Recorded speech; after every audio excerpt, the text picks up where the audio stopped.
시편 39편에 있는 말씀을 보겠습니다.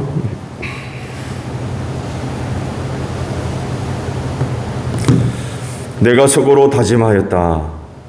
나의 길을 내가 지켜서 내 혀로는 죄를 짓지 말아야지. 악한 자가 내 앞에 있는 동안에는 나의 입에 재갈을 물려야지. 그래서 나는 입을 다물고 아무 말도 하지 않았다. 심지어 좋은 말도 하지 않았더니 걱정 근심만 더욱더 깊어갔다. 가슴속 깊은 데서 뜨거운 열기가 치솟고 생각하면 할수록 우라가 침으로 올라서 주님께 아뢰지 않고는 견딜 수 없었다. 주님, 알려주십시오. 내 인생의 끝이 언제입니까? 내가 얼마나 더 살 수 있습니까? 나의 일생이 얼마나 덧없이 지나가는 것인지를 말씀해 주십시오.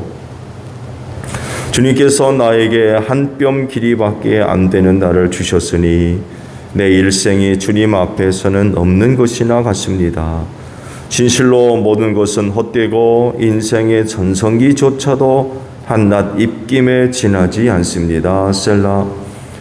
걸어 다닌다고는 하지만 한평생이 실로 하늘하기 그림자일 뿐 재산을 늘리는 일조차도 다 허사입니다.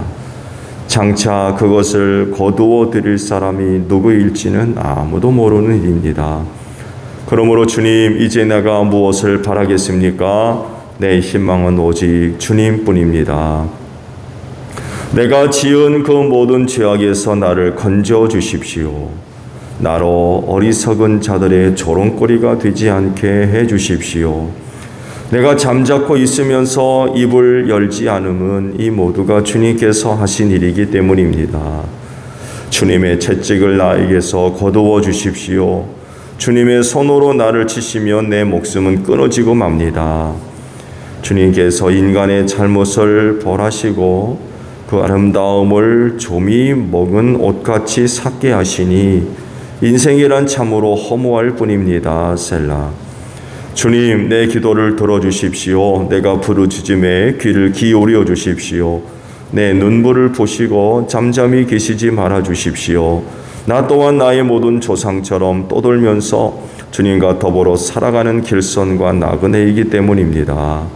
내가 떠나 없어지기 전에 다시 미소 지을 수 있도록 나에게서 눈길을 단 한 번만이라도 돌려주십시오.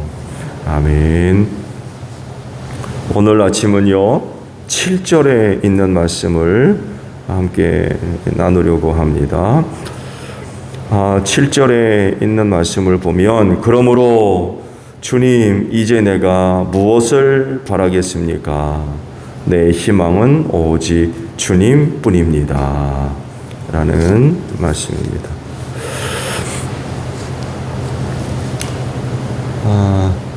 예화 하나를 먼저 잠깐 드릴까요? 오랜만에 기도할 이유가 생겨서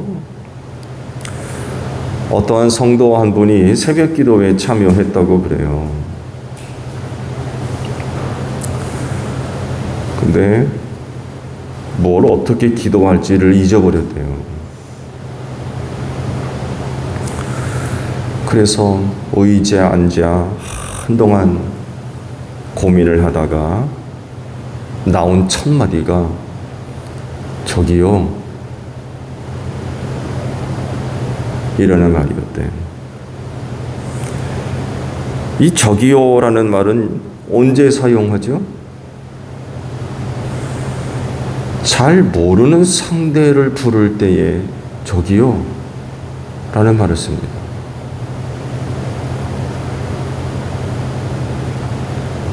오랜만에 새벽 기도에 나와서 하나님을 부르는데 저기요 라고 불렀다는 거예요.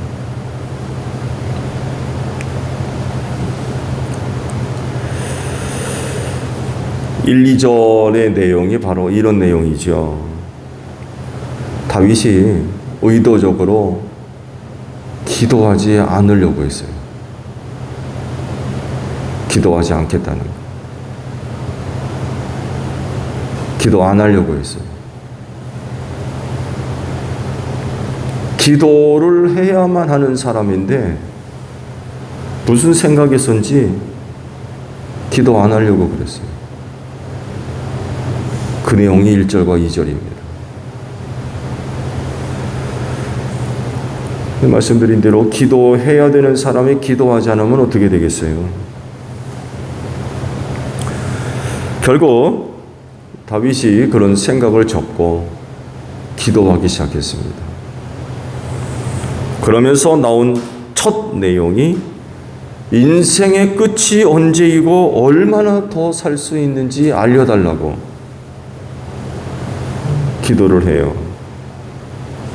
그러면서 뒤이어 나오는 내용들을 보게 되면 인생이 덧없다 라는 내용들로 고백을 합니다. 다윗이 고백하고 있는 대로 인생은 참 덧없습니다. 짧아서 그런가요? 인생이 짧아서 덧없는 겁니까? 아니면 보람이나 가치가 없이 헛되고 부질없기 때문에 그 인생에 덧없는 겁니까?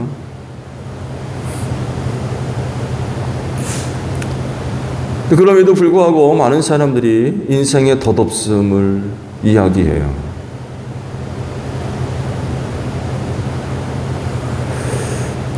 근데요, 하나님을 아는 사람과 알지 못하는 사람들이 바라보는 인생이 크게 달라요. 그 인생이 덧없는 것으로 생각하게 될까? 라고 할 때에 하나님의 뜻을 알지 못하기 때문인 것 같아요. 여러분, 우리가 이 세상에 올 때 그냥 옵니까? 그냥 오지 않잖아요.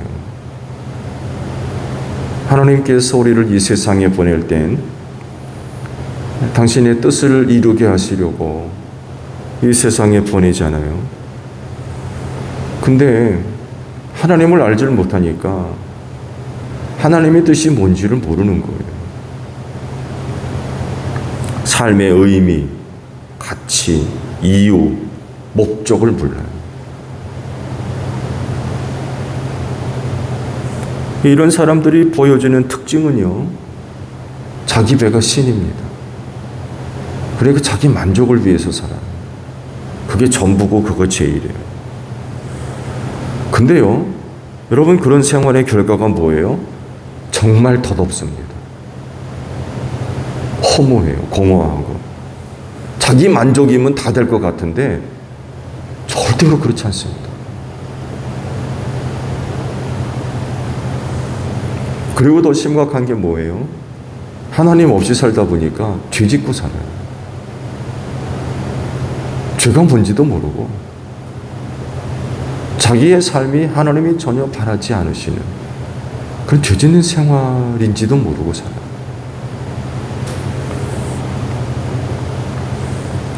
영을 위해 살지 않고 육을 위해 사는 거죠. 그러니까 덧없는 거예요.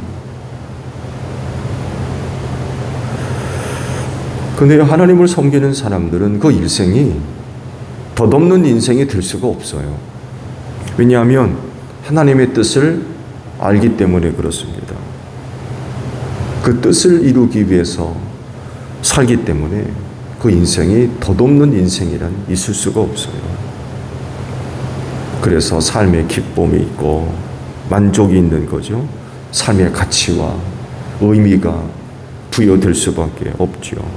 그래서 다윗이 고백하고 있는 말이 바로 오늘 주신 말씀입니다. 주님, 이제 내가 무엇을 바라겠습니까? 내 희망은 오직 주님뿐입니다.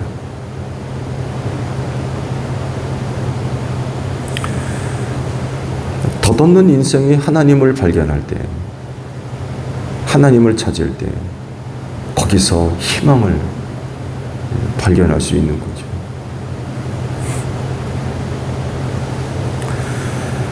그래서 그리스도인은 무엇을 하든지 하나님의 영광을 위해서 하라고 말씀을 하고 계시죠. 덧없는 인생, 하나님의 영광 위에서 살 때에 희망이 생기는 겁니다. 거기서 하나님의 나라를 발견할 수 있고요. 거기서 구원과 또 사랑과 또 능력이 있음을 알게 됩니다. 그래서 덧없는 인생 가운데 감사가 있고 또 기쁨이 있고 평안함이 있죠. 다윗이 고백한 대로 인생 자체를 놓고 보면 정말 아무것도 아닙니다. 대단한 것 같지만 아무것도 아니에요.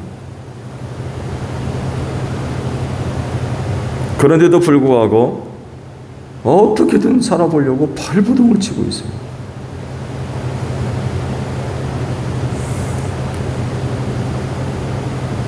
이런 인생 의미가 있고 가치가 있어야 되지 않겠어요? 그렇게 되려면 반드시 하나님 믿어야 됩니다.